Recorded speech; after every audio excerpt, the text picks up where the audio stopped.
They're here, Commander. And I for one am grateful that they are. Told you've been busy since our paths last crossed at the Gimlet Dark. Not that I understand half of it. When the Scions spoke of other worlds, I'd struggled to describe what I pictured. Mayhap things would seem clearer were I to hear the tale from your own lips.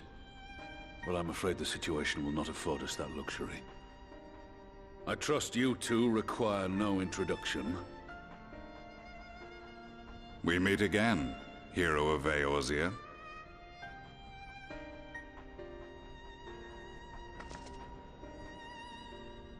Must we repeat this ridiculous display? I pose no threat to you, though what I come to warn you of very well might. Had he meant to do us harm, I hazard he would have kept to the shadows, and brought more than 2 companions. We need not pretend to be the best of friends, but I hope we can put aside our differences for the present.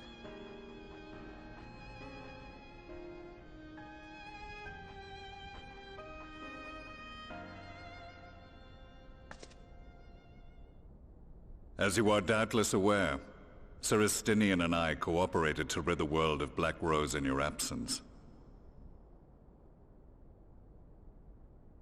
Our journey together took us as far as the Imperial Palace, where we witnessed Emperor Varus meet his death at Xenos' hand.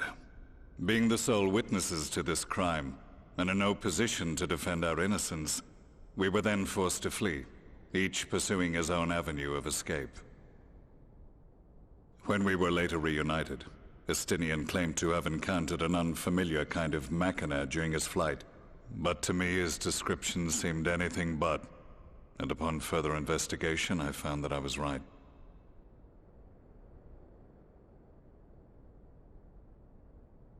The Empire is developing a new Ultima weapon.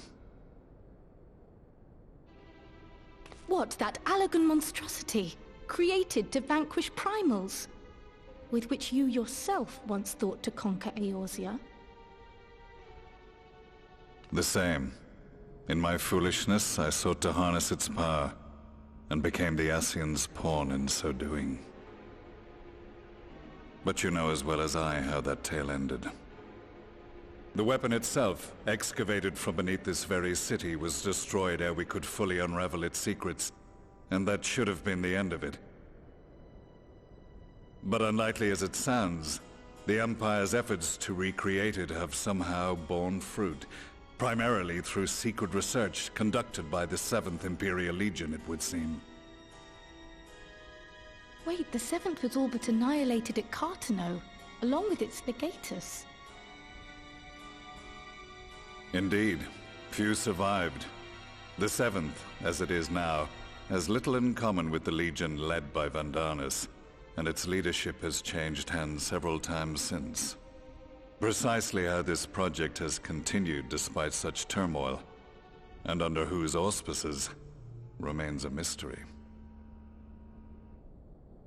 What we do know, however, is that a number of prototypes have been produced, and that one of them is on its way to Eorzea. We attempted to stop it, but it was all we could do to slow its progress, so we resolved instead to bring you warning. And right glad are we that you did, though it soundly dashed our hopes that tensions might ease at last. As it is, we've begun to strengthen our presence in the Gimlet Dark, and are assembling a force to meet the coming threat. A force with you in its vanguard, I hope. Before you say anything, I know full well you have pressing concerns of your own. Your comrades remain in peril, and I would not ask you to forsake them. But the fact remains that you, and you alone, have faced the Ultima weapon, and emerged victorious. We need you. And so, when the time comes, if your comrades can spare you, I bid you lend us your strength. I've assigned an officer to await your word. The Ascian's downfall was to be the work of my remaining days, but it was my hand that kindled these flames, and I cannot allow them to spread any further. I will do what I must to see this mistake consigned to history once and for all. Even if it means begging your aid. The Fates will enjoy the irony, even as I endure the ignominy.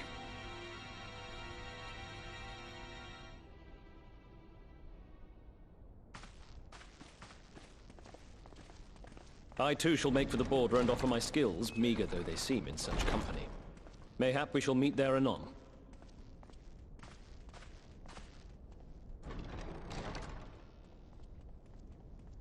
Though we can ill afford to ignore the coming of a new Ultima weapon, our friend's plight grows ever more precarious, and none save you can join them in the first. I only hope you are not forced to make a choice.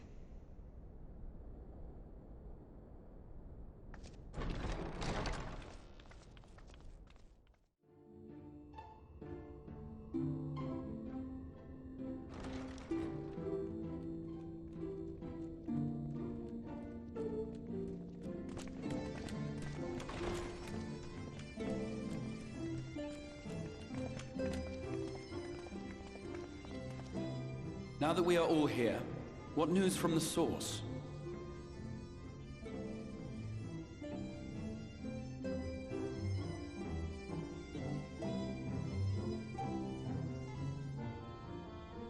A new Ultima weapon?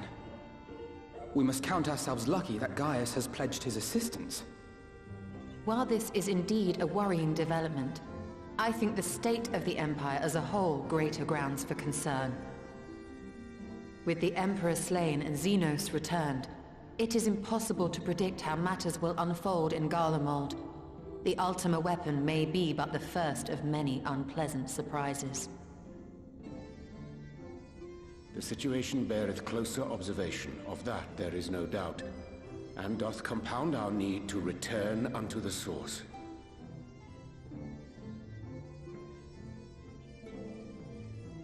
Then let us address that issue. Our long search for a means to see you safely home may well be nearing its conclusion. Thanks in large part to Urianger and Beklug's invaluable insight, we have succeeded in fashioning a vessel for the journey.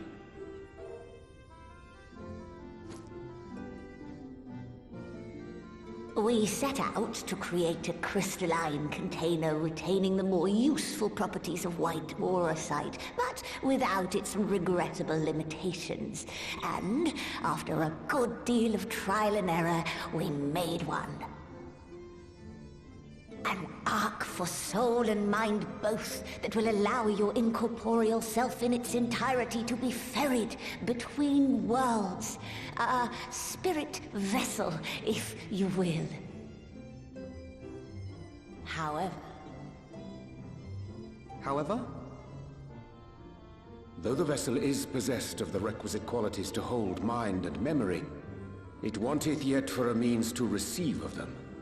For that, we must needs imbue it with the Exarch's innate gift. A gift that lives on only through the blood of the Allagan Emperors, which certainly does not flow within Orosite or any other crystal. Just so, milady. The blood serveth as a conduit of sorts. In its absence, memory cannot pass from mind unto mind, nor from flesh unto crystal. That being the case, we must either alter the process of inheritance so as to require no such thing, or determine a means by which my blood may permeate the vessel. I am hopeful that the records found within this tower will yield the knowledge we require to pursue one or the other of these avenues. As well you should be. The Allagan's body of etherological research is extraordinary.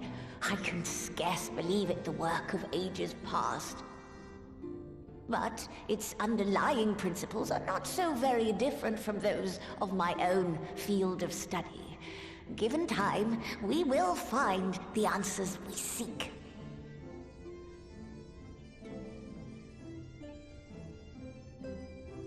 I know that you can ill afford to wait, and it pains me that I must ask you to do so. I can only reaffirm my promise to you that a solution will be found. Whatever it takes, I will see you safely home.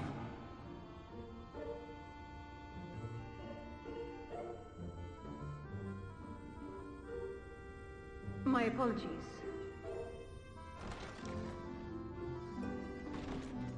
I do hope you haven't come to tell us that mortal peril fast approaches. No. I had hoped to speak with the Warrior of Darkness. But there is no need to cut short your meeting on my account. I will be waiting outside.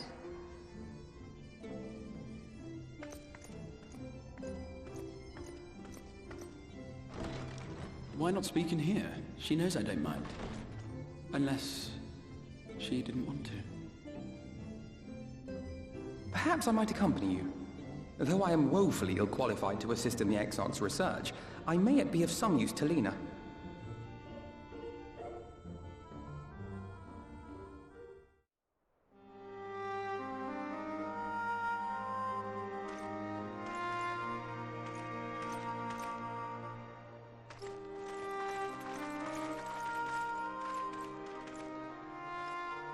Did you slay this Eater? Your orders were to await the main force before engaging. No, Captain. It wasn't us, I swear it. A man came out of nowhere and cut it down before we knew what was happening.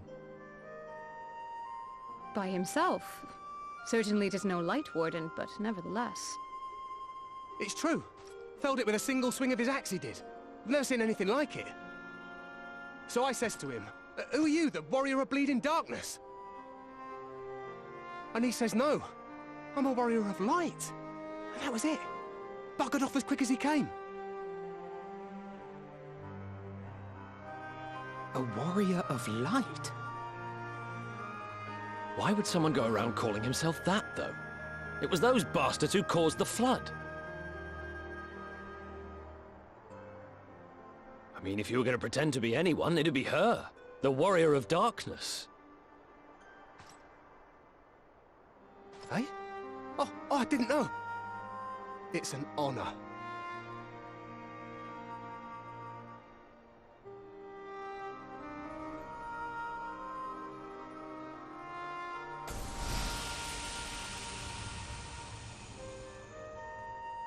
Since the Eater is no longer a threat, our work here is done. Return to your posts.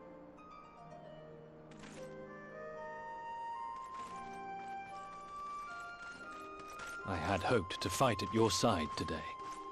But I'll continue to follow your example, and may we meet again.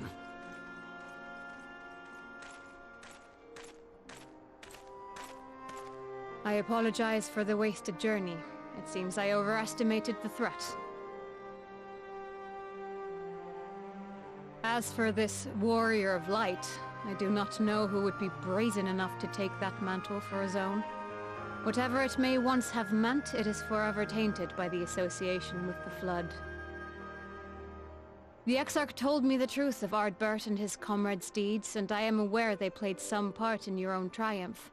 But to most, they are synonymous with the calamity that befell this world. Still, if this man is minded to destroy Sin Eaters, I may forgive him his unfortunate choice of alias. But that is neither here nor there. I thank you for accompanying me. With that concluded, shall we return to the Crystarium? There is a proposal I should like to make.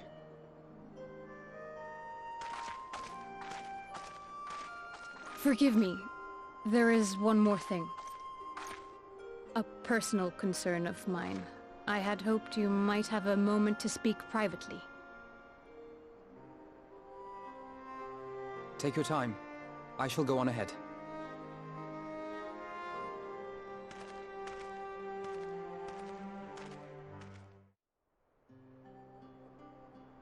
I will not mince words. This matter concerns the Exarch.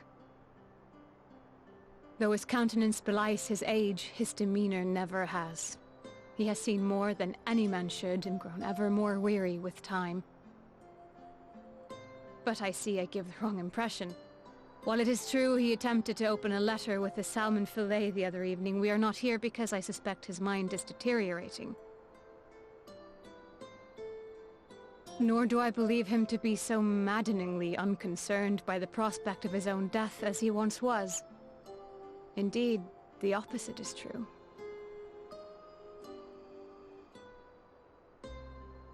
It is for this reason that I seek your advice. Since he returned from the Tempest, the Exarch is not as he was. He seems a different man.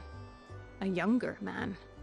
I know not the details of his research, but when I saw him at work recently, there was a glint in his eye that I had never seen before.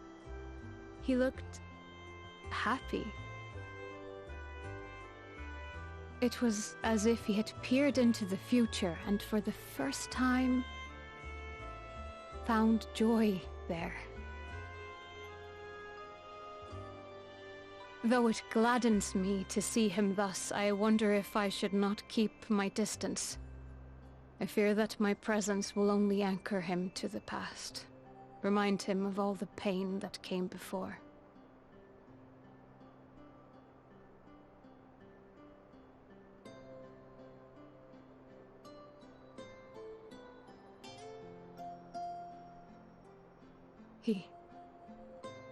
Are you sure? Then perhaps we might remain as we were. As we have always been. What a relief.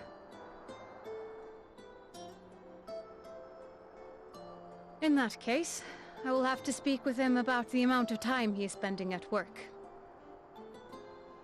This research is important, I know, but if he refuses to consider his own health, I will have to consider it for him.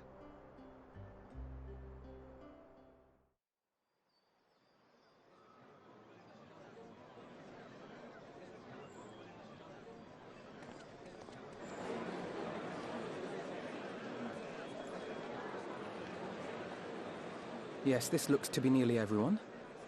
Let us begin, shall we? Though I am usually the first to hold forth at such events, I think on this occasion that honor should fall to you. They would be more inclined to take the word of the Warrior of Darkness.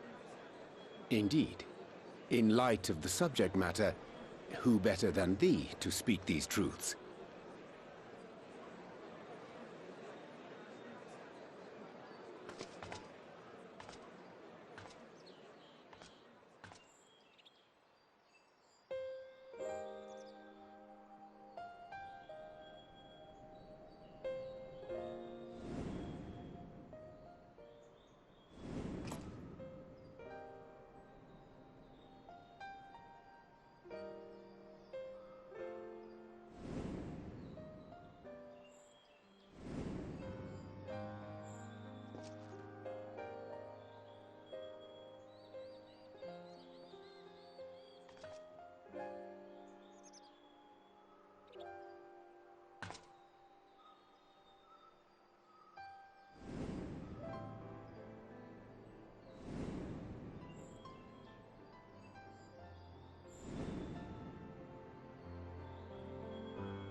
Wicked White?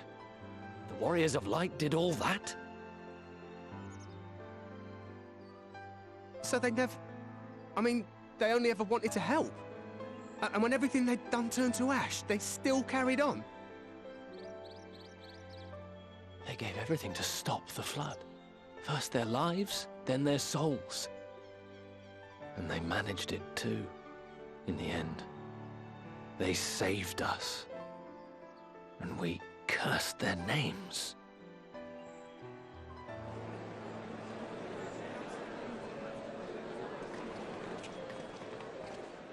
This should go a long way towards clearing the air.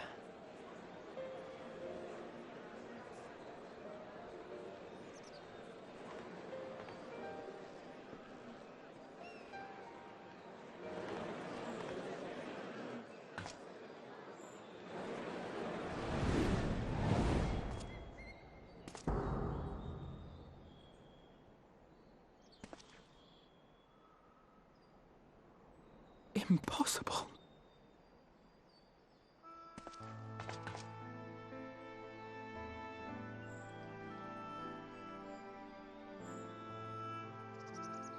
I definitely see something. You don't think it's a ghost, do you? Nay. Yonder standeth no bloodless apparition, but a warrior of light and darkness both. Ardbert. What in the world?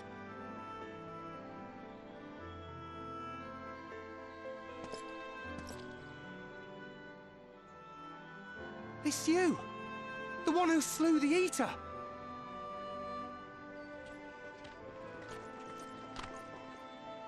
That it should be the warrior of darkness who brought the truth to light. You've saved me a fair bit of time, though I have a few words of my own to say, if I may.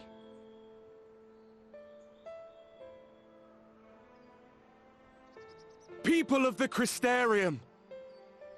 I am Ardbert, one of those you know as a warrior of light. That's impossible. You should be dead. Aye, that I should. But as the world has been given new life, so too have I. I know not why I, and I alone, have been gifted this chance. But I do know this. Only by the will of the star itself could such a miracle come to pass. The hero who stands before you now, the warrior of darkness, is not of this world. And the day will come when she must return to her home.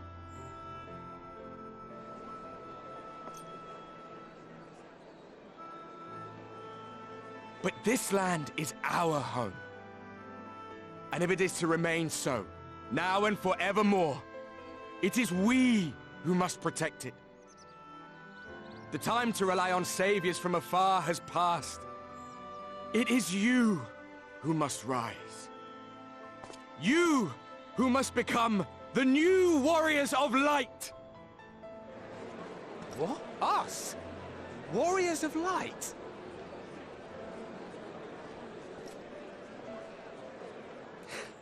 None of us were born heroes, my friend. I was only ever a man with a thirst for adventure.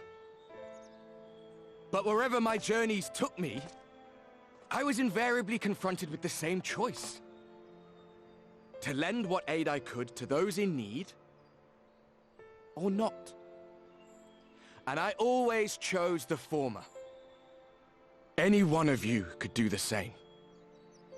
All you need is the will to help your fellow man, and the resolve to see it through.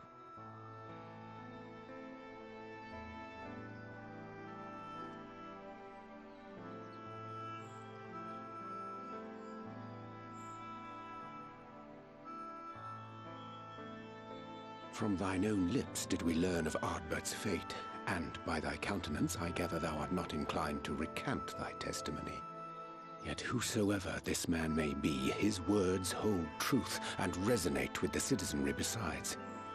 For us to voice our doubts here and now would serve but to sow disquiet. 'Twere better we retired unto the ocular and there discuss this matter in private. Go. I will stay here and watch.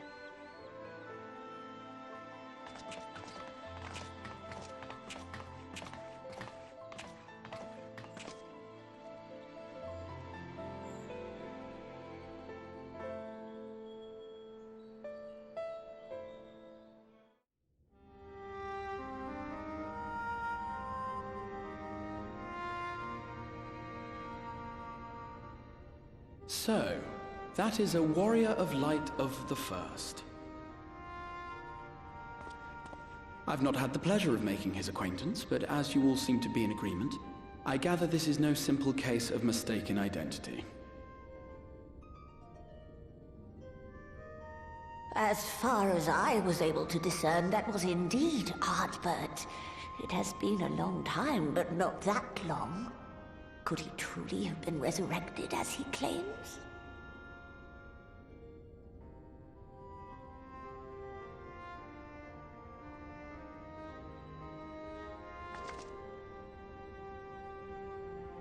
Ardbert did entrust his very soul unto thee. I see no reason to question thy judgment. Nor I. To my eyes, your ether burns as brightly as the day you slew Emmett Selk. That is proof that he is with you still. Yet that which standeth now before the people is far more than a passing imitation. I am reminded of the cardinal virtues, though a sin-eater he is not. Which leaveth but one plausible explanation. That he is an Ascian.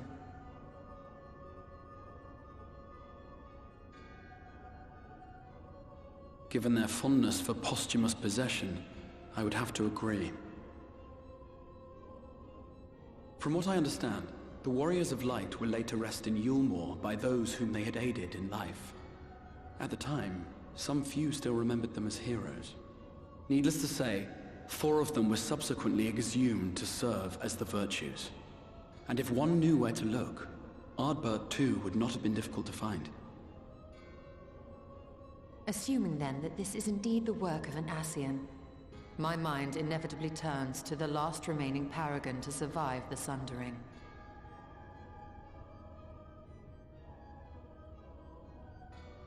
Elidibus.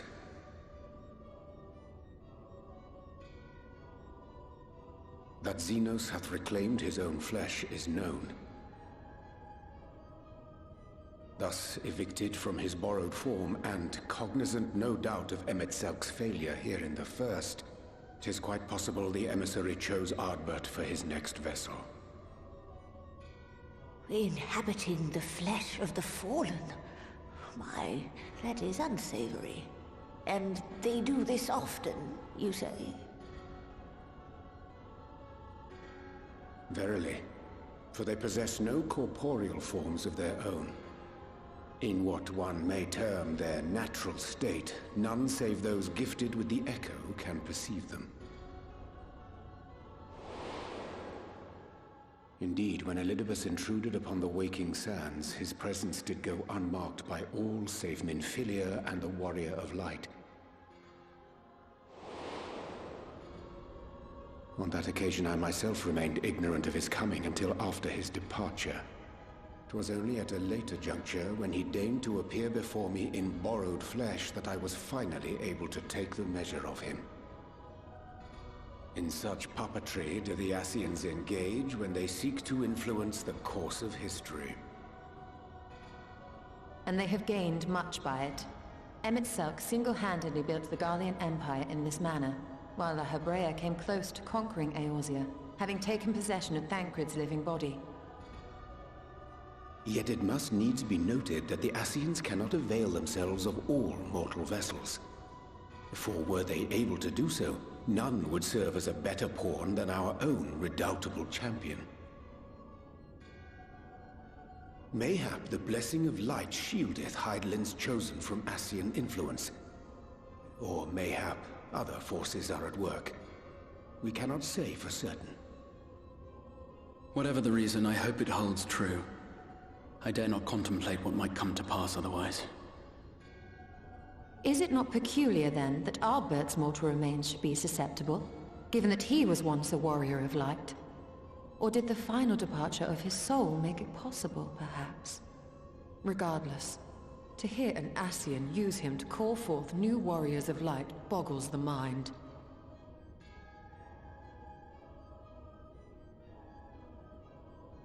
Elidibus hath ever been an enigma, his ostensible purpose being to preserve the balance between light and dark. When he made overtures towards me, however, I was afforded a glimpse behind the mask of the self-appointed emissary. I shall not defend mine actions, undertaken in pursuit of a better understanding of our foe as either wise or prudent. Nevertheless, what little I did glean may now prove useful. Elidibus possesseth a subtle mind, practiced in the art of manipulation. That he coaxed this star's most valiant heroes as far as the source with naught save half-truths is no trifling feat. And now I believe he doth employ his skills once more to some as yet unknown end. Though naught is certain, should my suspicions prove true, We shall have need of all our wits if we are to uncover and thereafter thwart his plot. Agreed. 'Tis plain that simply speaking out against him will not avail us. At best, it would only serve to confuse the people. And I would hesitate to do anything which might tarnish Ardbert's reputation once more, nor yours by association. That being the case, it may be wise to keep a covert eye on this Ardbert's movements, as we attempt to discern his purpose and how best to mitigate his influence.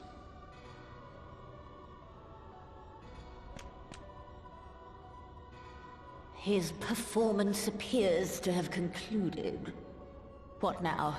Go back out and follow him?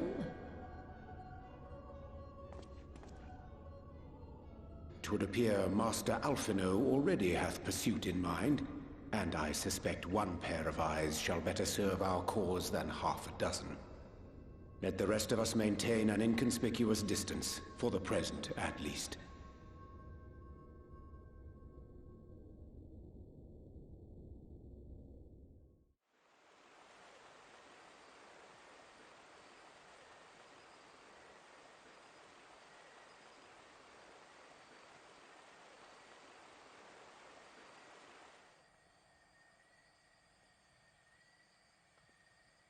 Come.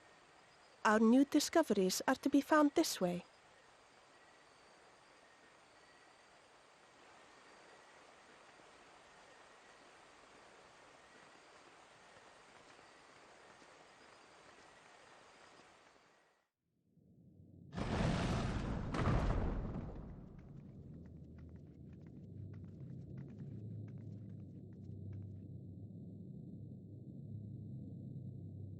The people of Ronka are known to have venerated animals, but these features do not match those of any indigenous species.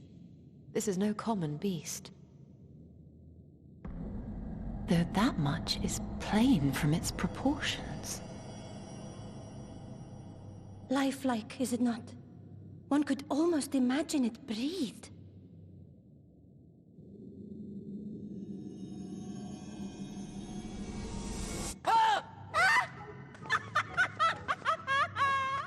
Why you... Ugh.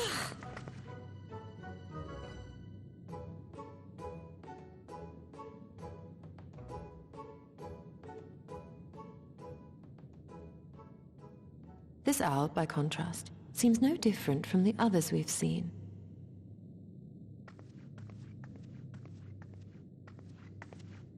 The sealed door lies ahead.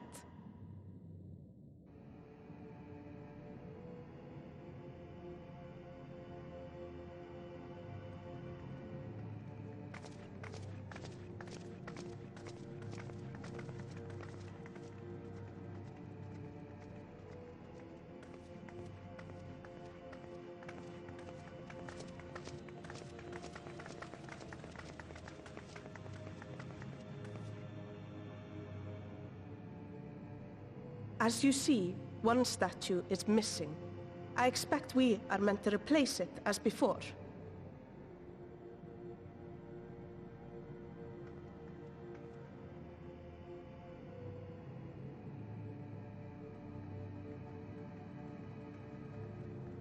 Too simple. There will be some additional defense mechanism.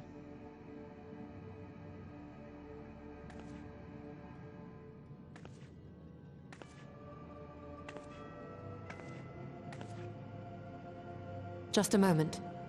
There are words carved into the stone.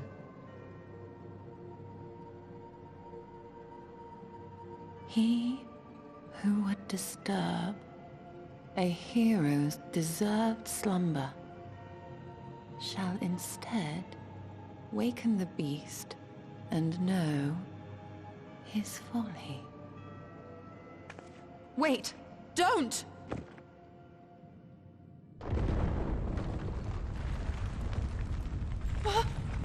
What? But I only... What is happening?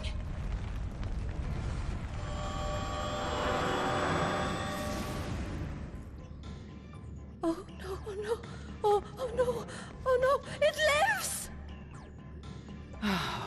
Why am I not surprised? Prepare yourselves.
Twould seem the magics have returned us. How polite.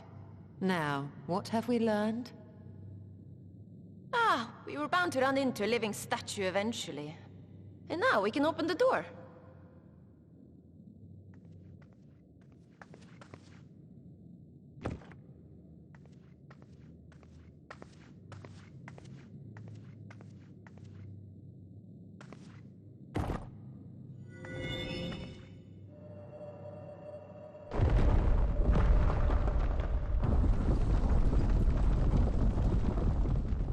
He who would disturb a hero's deserved slumber.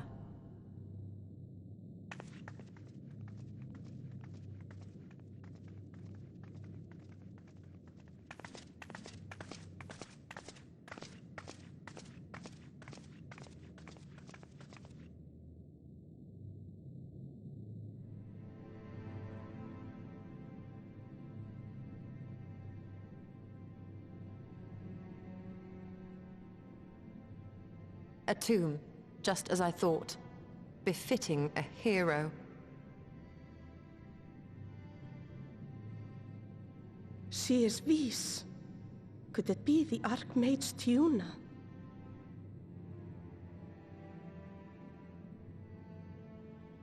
A legendary hero of Ronka, as you surmised. The tales tell of how she smote entire armies with a single incantation. So potent was her spellcraft, though she ever fought in the name of peace. I thought them no more than tales. To think she really existed. Well, I for one always believed.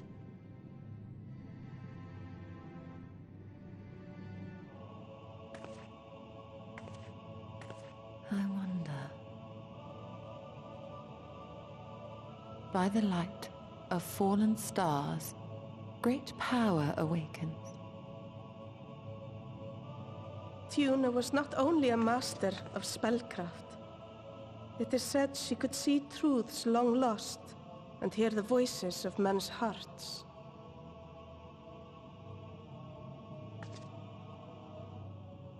Naught less than the echo. In which case, none of this is mere coincidence.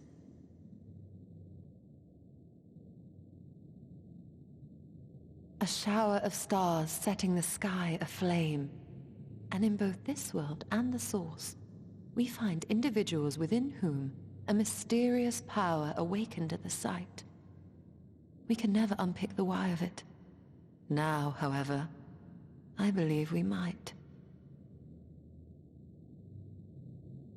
Does the scene depicted here not resemble the one we saw when we first ventured into the Katana Ravel?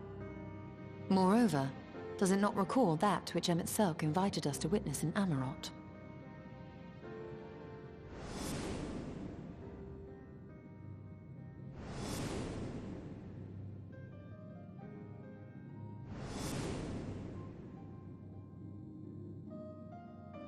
The final days. If, as the Exarch's research suggests, soul and mind share a fragile yet profound bond, might it not be possible for an event to leave such a deep imprint upon the soul that it could be perceived eons later, given a suitable trigger. The echo defies explanation by conventional etherological theory, or shall we say modern etherological theory. But if it is a power that once belonged to the ancients, to souls yet undivided...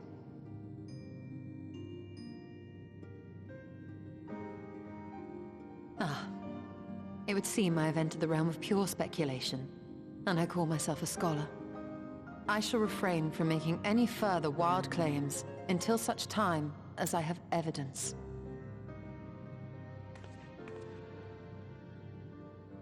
Still, I cannot choose but be reminded of our experience in Amarot.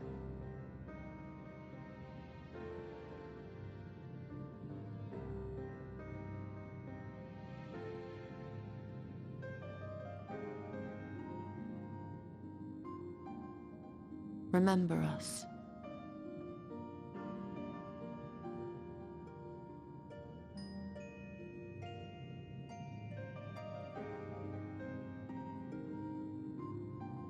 History is learned, not lived. We have always protected the tales of Ronka, just as we have protected this place. But we are mindful of what our mothers taught us. We see the past through our own eyes, and speak of it with our own words. Thus do we come to understand it in our own way. But this is not the same as remembering. Your mothers were wise. Though we witnessed the final days, our impressions could not fail to be colored by our own experiences and expectations. Those who lived through it would have perceived the event quite differently. We must bear in mind that it is no simple matter to keep the truth alive, or it will die with Emmett Selk and his kin.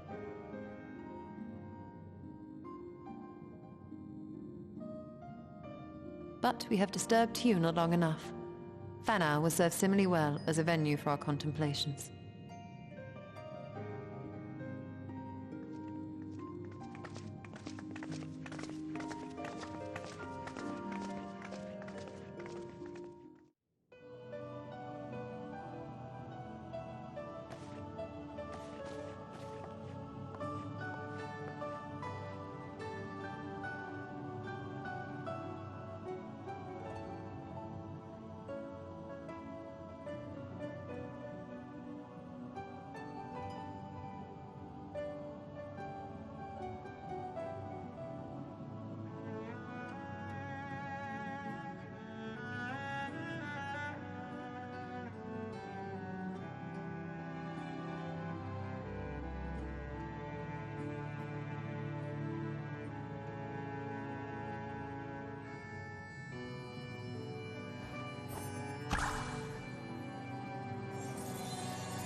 If you were hoping to vent your frustrations on our Aether friend here, I can only apologize.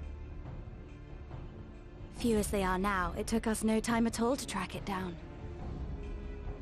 That suits our purpose perfectly. Now we need only wait for Ardbert to arrive. Weren't you two meant to be attending to the empty? We were indeed, and we've made a certain amount of progress. So we thought we might see how the rest of the world was getting on. From what we can gather, the answer is strangely. Right now, we think we can do more good here. It is heartening to have all present. Indeed. We will be glad of the additional hands should matters escalate. Our quarry has come.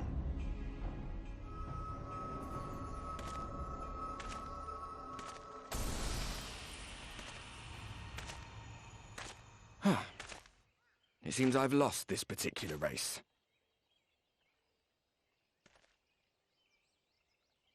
Although I suppose it's only fair. When we first met, it was I who outpaced you. Ravana, was it?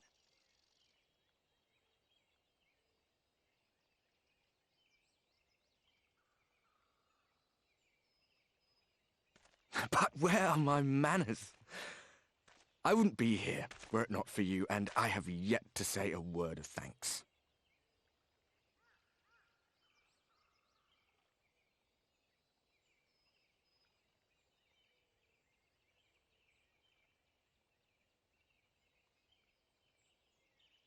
Poor fellow. He will be sorely missed.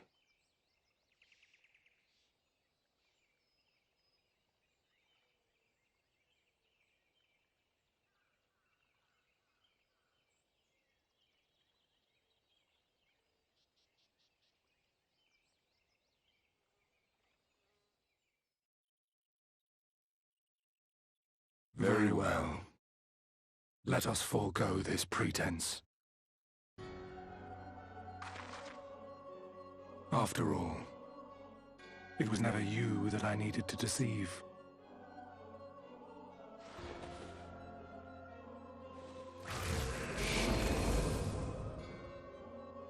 Yes, it is I, Elizabeth.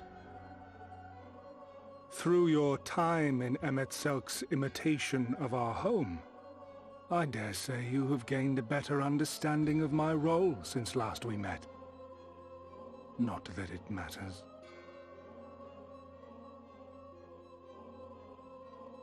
We understand your role, Emissary, but not your goal. What is it that you seek to achieve?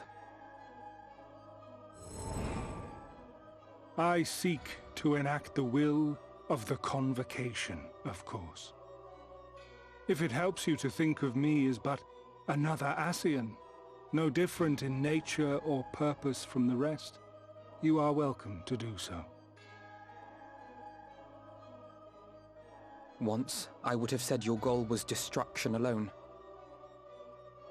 Now I understand that you fight for something you love, just as we do. Yet though we seem doomed to clash, I bid you consider Emet-Selk's final words. Remember that we once lived, he said. Had he not seen some glimmer of hope in our kind, I do not believe he would have spoken thus.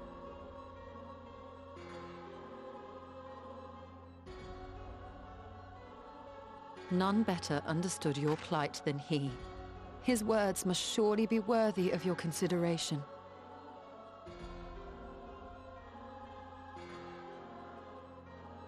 Emet-Selk. How very unlike you to err so gravely.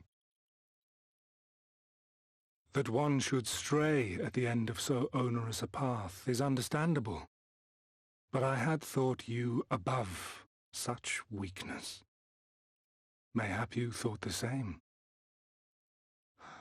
Would that I had been present to offer correction.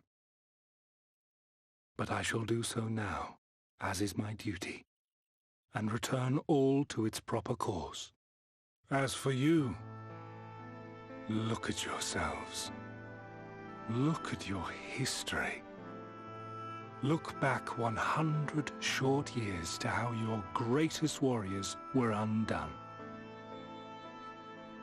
And now, at but a word from me, you raise your hands in answer like the puppets you are. Naught has changed.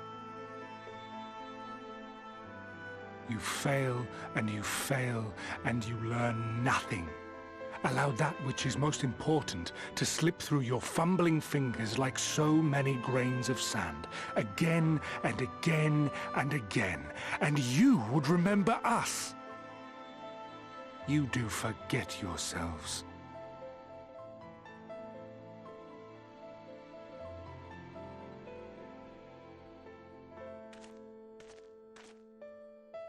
There is no common ground to be found between you and I. Nor do I require any. I have my duty. Wait!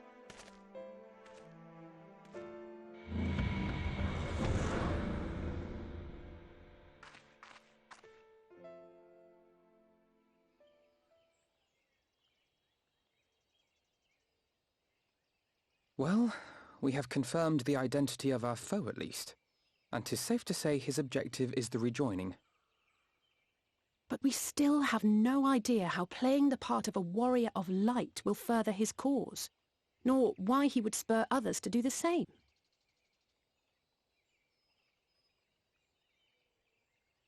Another visit to the Tempest may shed some light upon these mysteries. Whether we are to exchange words or blows with Elidibus at our next meeting, the fact remains, we know too little. Ere our paths cross again, I would learn more of the world that once was, and of Elidibus himself. In this, we would be best served going directly to his home, much as Emmett Selk came to ours. Though I see the wisdom in thy suggestion, the Amarot we visited is but a phantom born of Emmett Selk's memory. I fear it will teach us little that we do not already know. I quite agree. Yet the ruins of the actual city remain unexplored.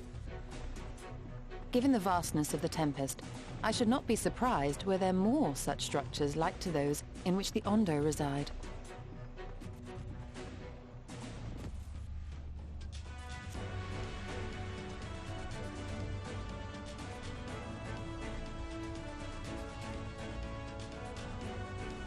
A woman after my own heart. Assuming we are all in agreement, then I suggest we first pay a visit to the Ondo. If anyone can tell us where more ruins are to be found, it is them.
This structure must have served an important function. And here are yet more crystals. I too noted the crystal repository on the way. The Benthos seem to employ them in their spellcasting. In such vessels did the ancients preserve concepts, ideal forms to be drawn upon in the act of creation. That so great an abundance should reside here lendeth credence to Ishtola's conclusion. This facility held great significance.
So, it was they who first summoned Hydaelyn.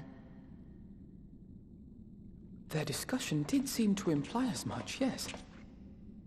I cannot say I have ever heard of this Venar before. For a certainty, Emet-Selch never uttered the name, speak though he did, of the schism which Zodiark's advent wrought upon mankind. Some were of the viewpoint that his power must needs be restrained, and to that end did they call forth she who would serve as his shackles. We now know that it was this Venar to whom they looked for leadership. And that this place, in all likelihood, served as their headquarters. The presence of such intimate records attests to that. I would hear what else they have to tell us. All of it. Did anyone see the source of the image?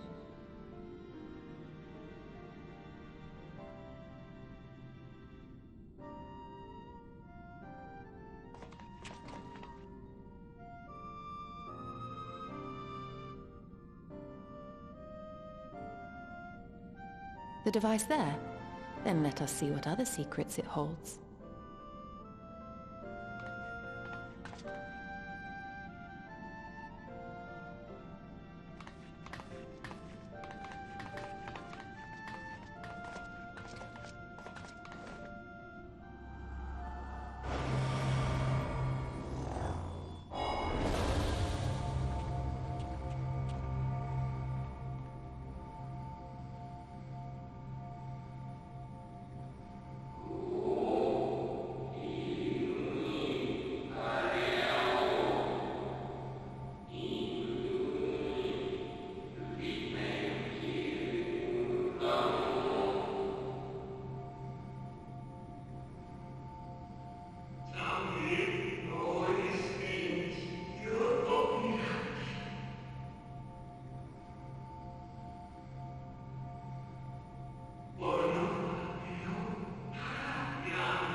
Forgive me, but did that not strongly imply that Elidibus sacrificed himself to become Zodiark's heart? 7 hells. Then who or what are we dealing with?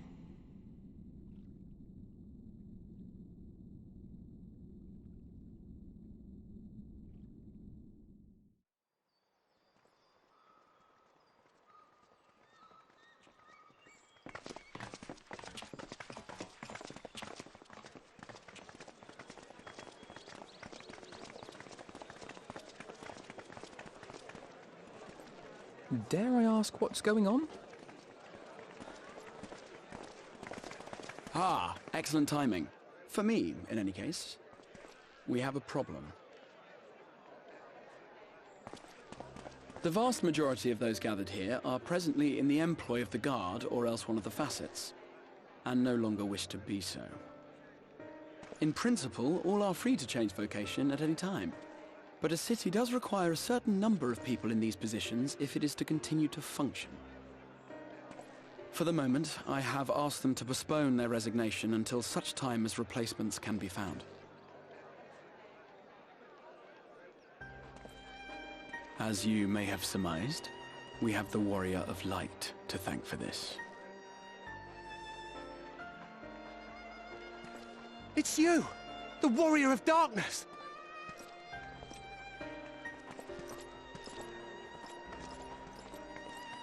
You understand, don't you? Someone's going to have to look after this place once you're gone. We just want to be ready to do our bit when the time comes. And not only here, but everywhere. Which is why we've got to get out there and lend a hand to those in need. That's what you did, isn't it? Even if it was just little things at the start. You helped people.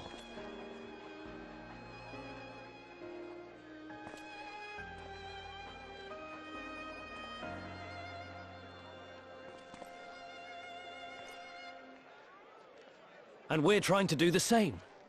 We may have our sky back, but there's no shortage of people who still need help. If we follow in your footsteps, then I choose to believe we too can be heroes one day. Even warriors of light.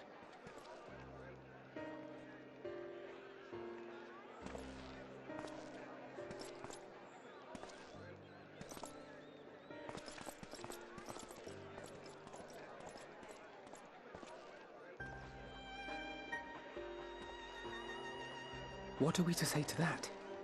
We can hardly tell them they are mistaken. They seek but to do good, as you have. But no more can we stand idly by and suffer a paragon's scheme to proceed unchallenged.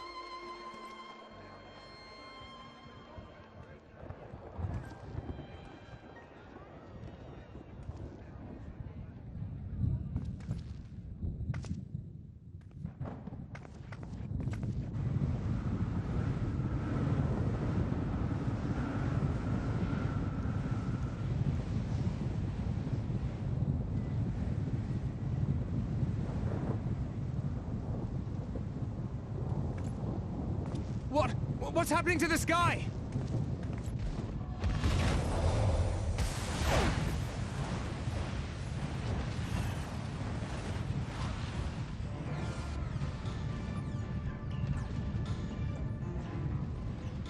What the? Wicked White. Oh no!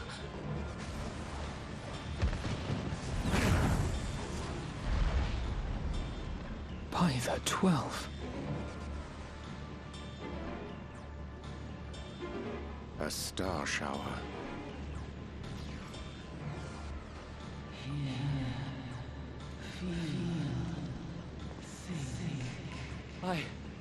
I hear a voice.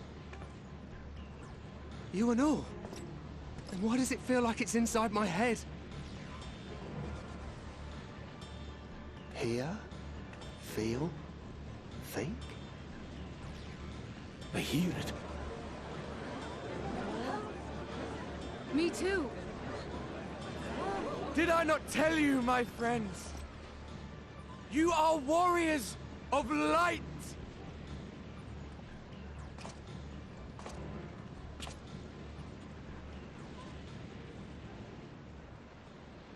You're back!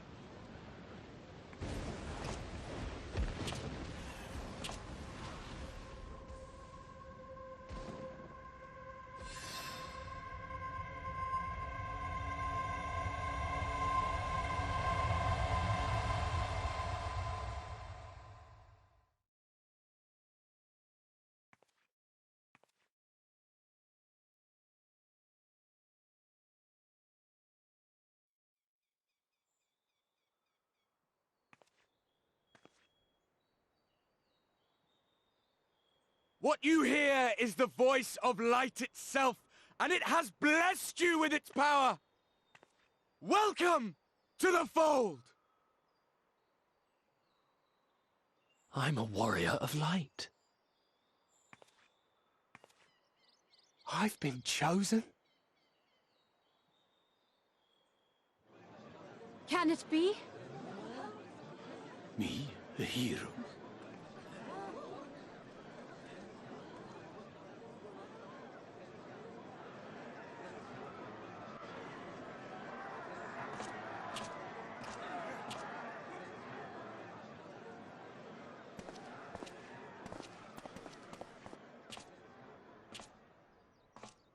Wait!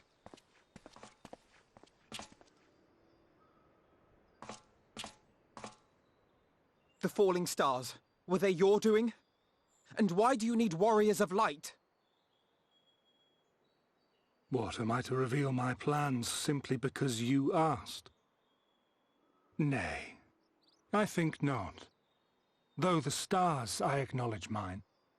A convenient illusion, apt to awaken what little is left of the power that once resided in your sundered souls.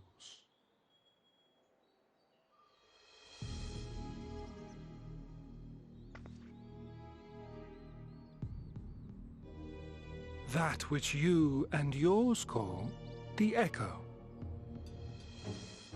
And an echo it is, of a symphony.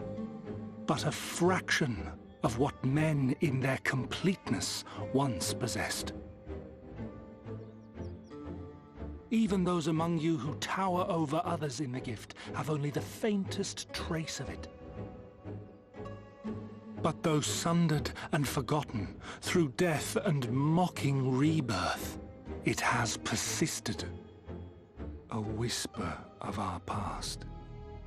Burned into your very ether, along with the sight of our end.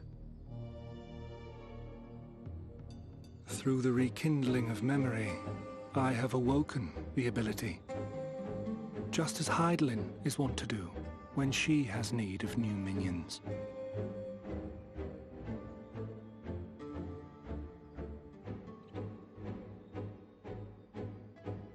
The Echo hath ever been thought a gift from Hydaelyn, a boon granted solely to her chosen. Yet thou wouldst claim she merely awakeneth the power that men should hearken unto?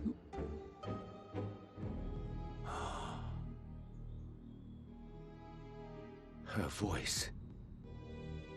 Given the perceived simultaneity of her call and the awakening of her chosen's capacity to hear it, it is only natural that we thus attributed the source of the gift. Yet if, in truth, the echo is a prerequisite for hearing her voice, one might surmise that her call never ceaseth, such that all who awaken to their innate gift might receive of the blessing of light at the self-same instant. In sooth, we bore witness to this but moments ago.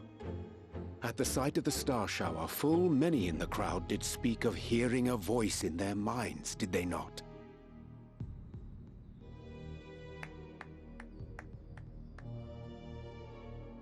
Just so.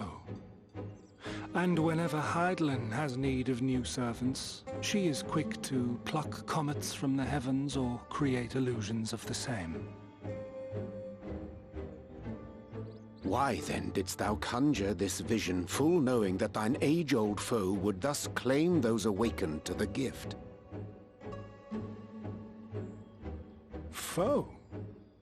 You must be mistaken. As you see, I am a warrior of light.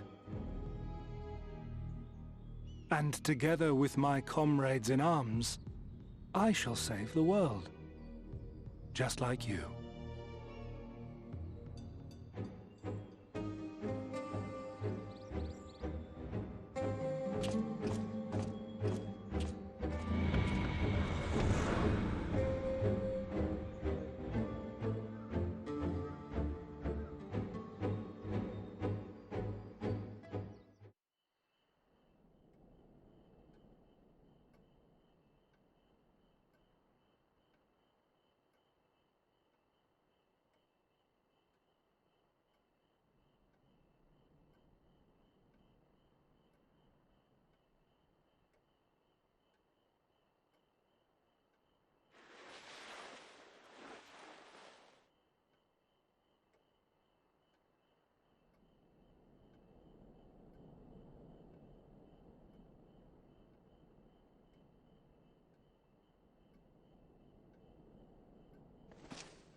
Foiled again.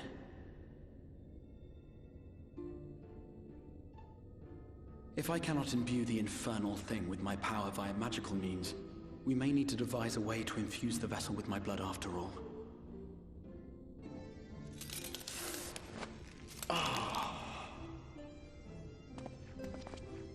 Art thou unwell?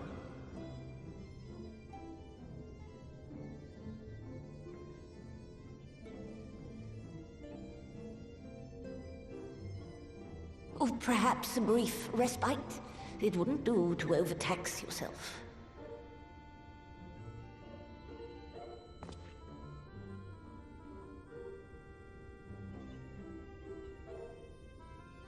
I'm fine. And given to stubbornness, I'm afraid. Especially when I have a stake in the outcome.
The dream again.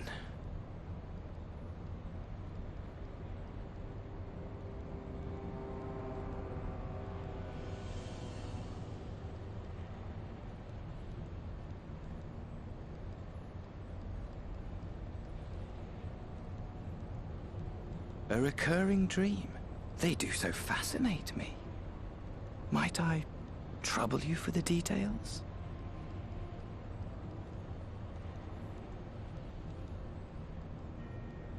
I have always dreamed of it. Fire falling from the heavens, and the city, nay, the whole world ablaze.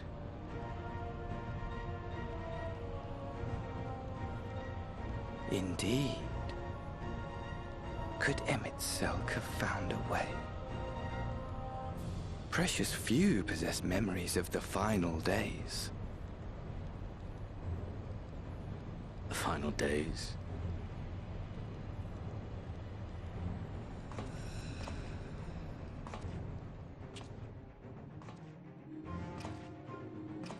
Why, yes. Admittedly, my knowledge is mostly second-hand, but if you are interested, I will gladly tell you the tale.